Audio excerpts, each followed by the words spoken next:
الحمد لله وكفى، والصلاة والسلام على المصطفى وعلى آله وصحابته أهل الوفاء. أيها الأخوة الأفاضل، السلام عليكم ورحمة الله تعالى وبركاته. نتحدث اليوم إن شاء الله جل جلاله عن فضل الاعتناء ونظافة وعمارة بيوت الله عز وجل.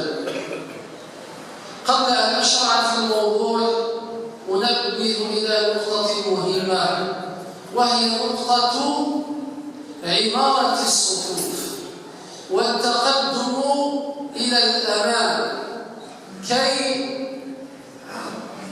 لا يتأذى الإنسان المؤمن من رواد يدخلون المسجد واحدا تلو الآخر بعد ذلك. النهار السائل والإخوة الأفاضل، الفضل نظافة بيوت الله. أفي الأجر يوي العافية السلام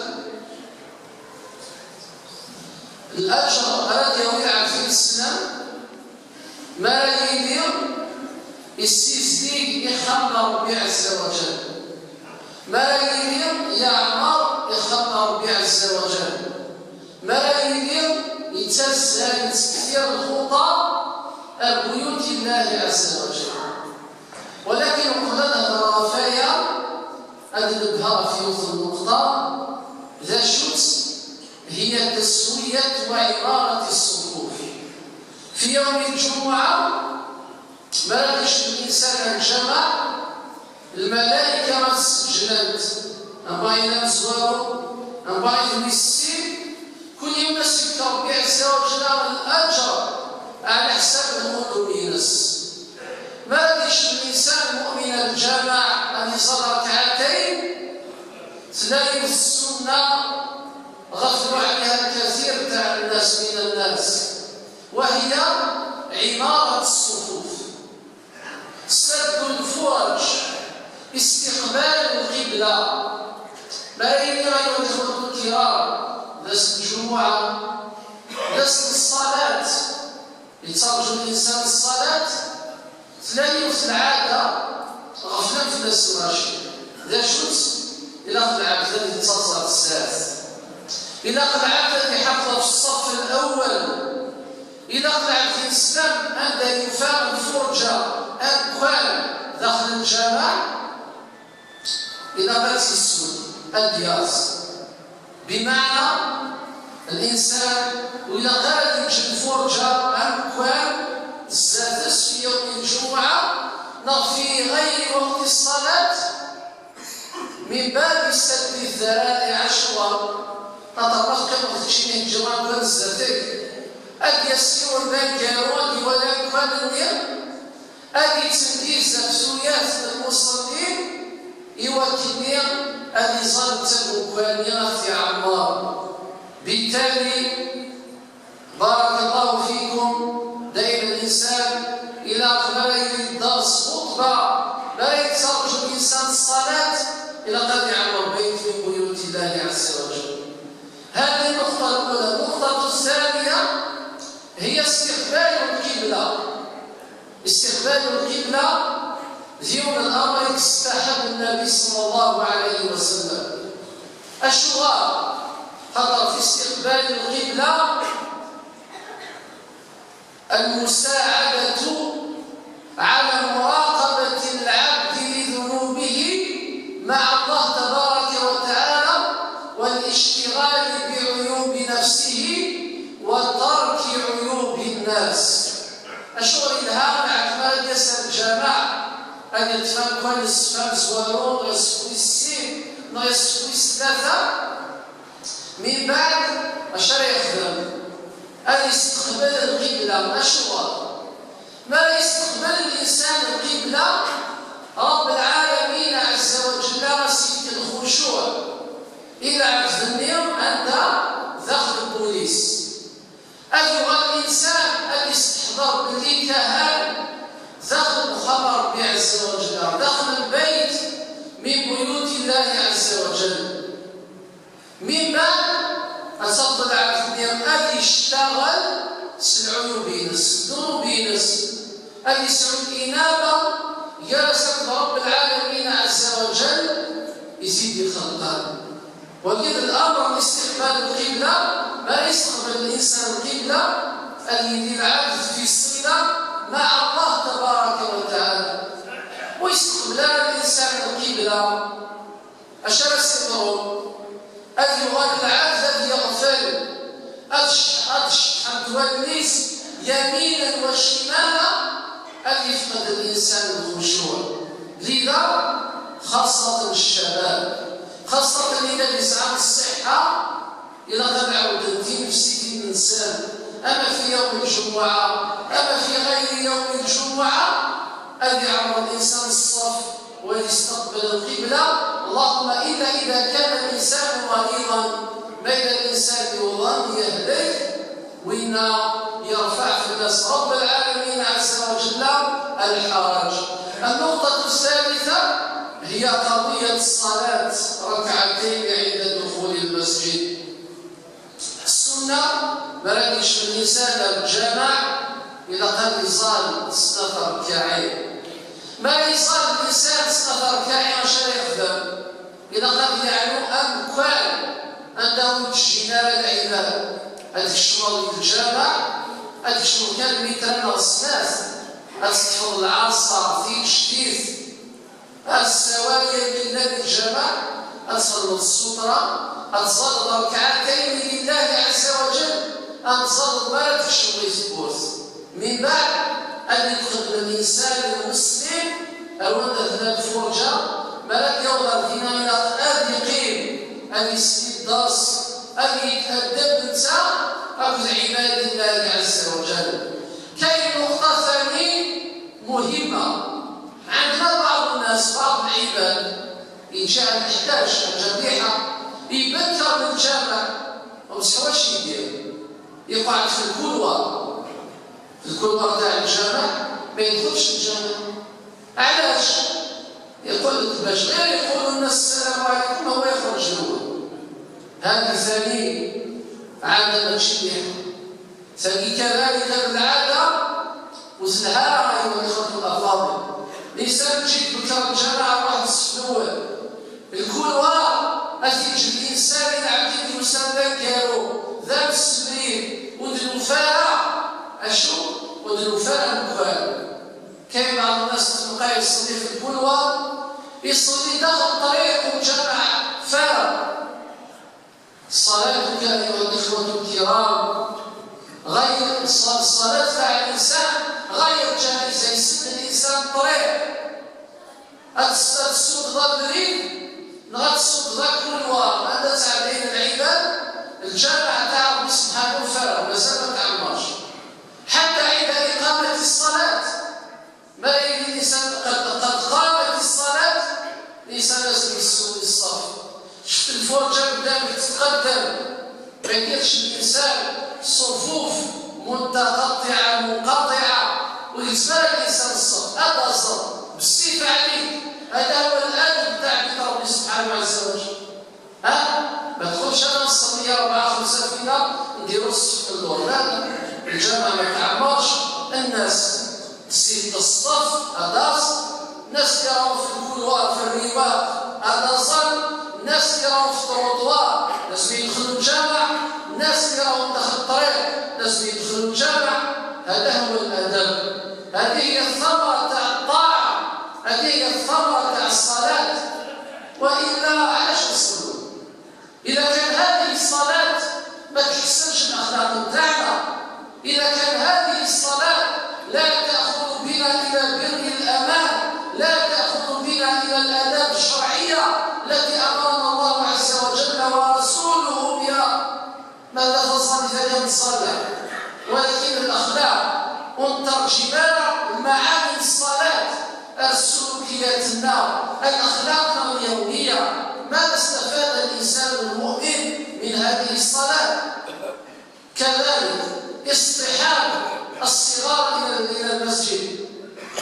واحد عنده وليد صغير 8 سنين 6 سنين 10 سنين يجي الجامع معليش امر مشروع، عنده اجر عنده ثواب، ولكن وليدك هذا ما تجيبوش الجامع وتخليه يدخل طريقه بالناس يلعب مع البلد واحد اخرين، لازم يقعد معاك، جيبوا علموا صغير يثريفك، هذا هو الادب. والا خلي وليدك في الدار مثل مشروع ما يصلح لنا الجماعه ينهار صعيد الاجر، التعود في الطاعه مستحب الواجب، ولكن ما جد ويضميك ان يتسكيزي الجمع يصفى ويض ويسعى الادب الذي تخلق عباد الله الصالحين عباد الله المؤمنين. نعم هذا هو الامر. كذلك ايها الاخوه الكرام استرسل امرا اخر، قضيه التسول في الجوامع، قضيه التسول واللي يستثمرون داخل الجماعه. مذهب الامام مالك امام تاع دار الهجره في فقهه السليم امرنا بترك هؤلاء المتسولين داخل المساجد. مذهب الامام مالك امام تاع دار الهجره لعب في السثورات، ما يجيش داخل الجامع يعيط ساعدوني منا ناخذ، لا يجوز اطلاقا، بل يراهن الامام مالك الحبس اللي داخل الجامع. لا، انسان يتسول يسعى المسكين ان يقيم فرات في الجامع ويسعى الإضاءة. حنا كي توصلت كاين واحد الزوج داخل الجامع، عاونوني ساعدوني عابر سبيل، لا عابر سبيل قاعد برا. لو كان يدخلونا 20 30 هذه امراه، هذا طفل، هذا عابر سبيل، هذا مريض، كيفاش يولي الجمع ايها الاخوه الافاضل؟ على جال تحت من باب الصدقه، الانسان لازم يعرف وين يحط الصدقه تاعو. حنا كيقولوا نذكروا للناس، كاين بعض الناس ربي يغفر لهم كيهضر الامام، شفناهم هنا شفناهم حتى في المهجر، كيهضر الامام يقول كيولي الصدقه هذه الناس اللي راهم يتسولوا ما تبدلهمش ما تولفولهمش، اعرفوا وين تحط الصدقه تاعو، يلعبها قافز، ما ياخذش الراي تاع الامام يروح زعما السكاره يبدلو. لا، هذا ليس من اخلاق تاع الانسان المسلم.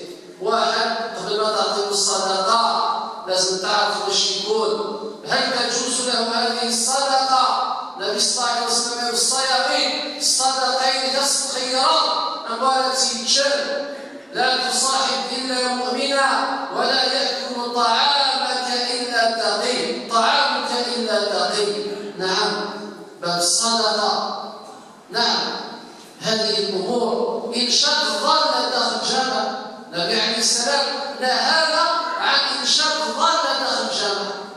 واحد راح للقرطبي، واحد راح لوليتلي، ما نقدروش نشدوا البابا نقولوا شكون اللي راح لوليتلي.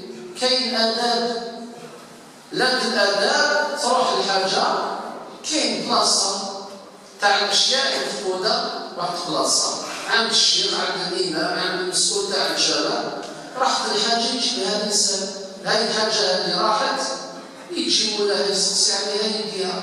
فيجوز هذا الشرع ان تعقير انسان الحاجه اللي تروح بولاد.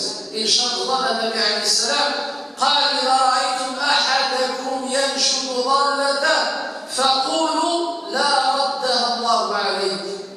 النبي عليه السلام اللي قرد ملك لا ولم يمن تعقير تروح الحاجه داخل الجماعه ابو عيسى يفهم، قال النبي عليه السلام يتسول سيدي خلف ربي في الله. هذا هو السنه تاع النبي عليه السلام. كل هذه الامور كي نشهد همم المؤمنين بان للمسجد حرمه.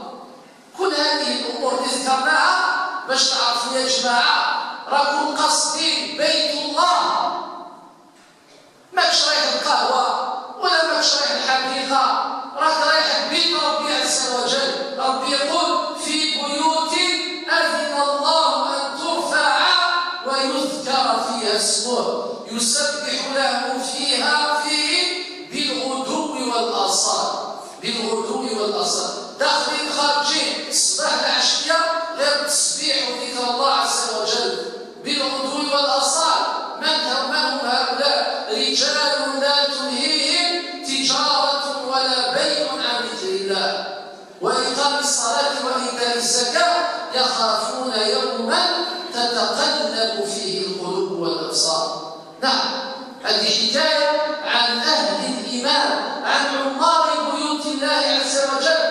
لا تلهيهم تجارة، لا بيع، لا مسألة، لا تسول، لا وجد فلان ولا وجد علان. نعم، هذه الآداب باش نعرفوا أن لبيت الله عز وجل حرمة. النساء، نزيد نولي للنساء. هؤلاء النساء الأمر المشروع أن يؤدين صلاتهن في البيوت. الشرع تعرف به النساء المرأة لازم تصلي في الدار.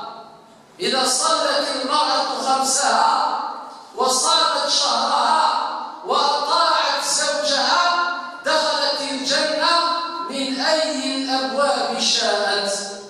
تمطوز الأصل ينس أتصل البخار، هذا هو الأصل. نعرف هذا هو الفقه، هذا هو الشرع. إذا كانت تصلي خمس وقت تاعها في الدار، تربي ولادها، تصوم شهر تاع رمضان طاعة تاعها، وزيد بزيادة الأمر اللي صحيح، تطيع الزوج تاعها، أصبح على القسيس، تقول له يا سيدي القسيس تروح وتسخن فرع السغوات، أستفك الحق الناس، أما المقارنة أما الصير، أما الحق الغسل، أما الحق العشرة، أما الحق العلاقة الشرعية. كاين بزاف الناس يدخلوا جهنم، الله يستر ويعوذ بالله.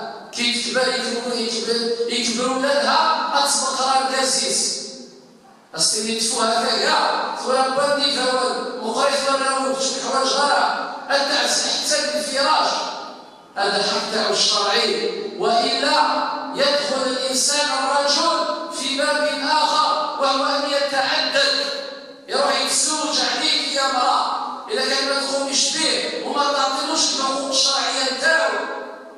هذا هو زين. كي تجي الجامع المرأة تنطوف ولا تسال الجامع، اتصال كاين آداب، اتصري مانيس وتصغر متبرجة متعترة رافلة، اتصوت الصوتيس، اتشغل كاين العيوب ينس. هذه هي وزر في ثلاث الصوتيس داخل الجامع، اضرب كان 4 اتصال تسوها. كل هذه الامور يا جماعه باش نبينوا الحرمه تاع بيوت الله عز وجل. هذا بتربي هذه البيوت تاع ربي، راهي تشوفها الملائكه في السماء كما احنا رانا نشوفوا النجوم. ربي عز وجل جعل المساجد كما النجوم، الجوامع مثلها. الجوامع راهم يفجوا يتنوروا بالنسبه لاهل السماء، يبانوا كما رانا نشوفوا، قال اهل العلم كما رانا نشوفوا حنا النجوم. هكذا الجوامع في الله هي النجوم، نجوم فيها نور، الله يبارك. هذه المساجد عندها حرمه، عندها قداسيه. شكون فيكم ما يعرفش واحد كيشوفو خرج طريق الدنيا كرهت عليه، يقولوا له وقيله تجنيد هبط الجامع، بمعنى ديت دعوة السوء. دعوة السوء هذه واش هي دعاوى السوء، دعاوى تاع الشر. واحد يتعرف بالشر، دعاء تاع السوء، دعاوى السوء يسميوها بين حنين دعوة السوء. حنا كيشوفوا واحد ويصلي حاله ويسمي راه ولا شغال كيجلس اكيد الواقع يبغي يدعو السوء. مي كلمه ولا كاين امبورطون وهو دغال الجوامع نقرا كاين، لكن وهو دغال الجوامع لهم دور الجامع. ماشي كان المسجد في الفيصل هو الدار. اذا كان راك تجي الجامع تسكن من الغيبه والنميمه والبهتان وما تهضرش في الامور تاعك، ما تتوبش الى الله تبارك وتعالى، ما تلقيش روحك تعس غير الناس وتوسخ وترمي، غير تسمى الجامع. نعم، هذه اذا دي المساجد حرمه. ربي سبحانه عز وجل اختم بهذه الايه واش يقول؟ يا بني ادم يا بني ادم خذوا زينتكم عند كل مسجد.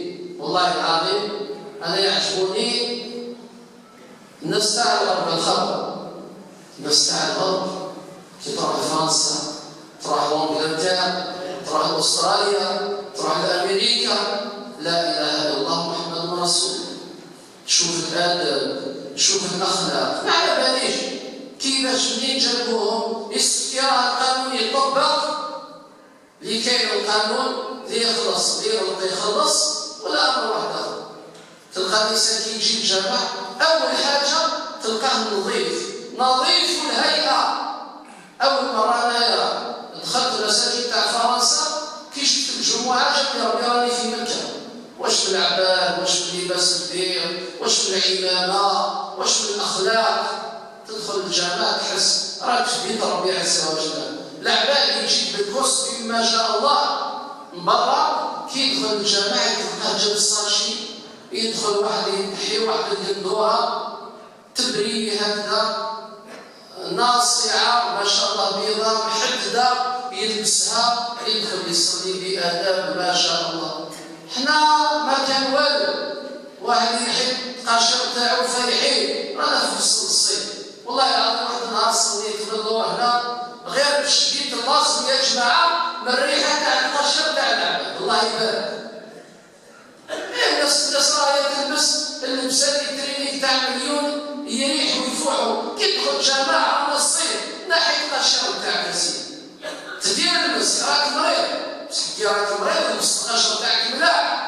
ما تجيبليش السنه راني نمسح نطبق السنه، نعم نمسح السنه، ولكن السنه المفضله انك تجيب تقاشر الجوانب تاعك النظافه النقايه، ما تاذيش بهم عباد الله عز وجل. جيت لبيت ربي جبت الصاشي، جبت الصاشي تاعك نقي، الحذاء تاعك نقيين، جبت قضيت تعرف انك تحط القضيان تاعك. حنا يا ربي تخدمها الصباح العشيه والصبح هكا، يجي بالصباط تاعو ارمي تروح تهضر معاه يضربك. والله العظيم في بعض الاحيان تروح تنصح واحد غير نهار طهر يجمع كاع عليك الناس. الفجور في الاصولات. إن ربي سبحانه يقول يا بني آدم خذوا زينتكم عند كل مسجد. الحبس هنايا راني طولت. يا بني آدم خذوا زينتكم عند كل مسجد. ديروا برك في بالكم كي تجوا من الدار راك رايح بيت ربي.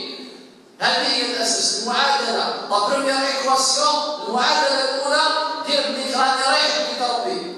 ومن بعد الدروس الجاية نهضروا واش يليق كيفاش لازم تكون كي تجي بيت ربي سبحانه عز وجل.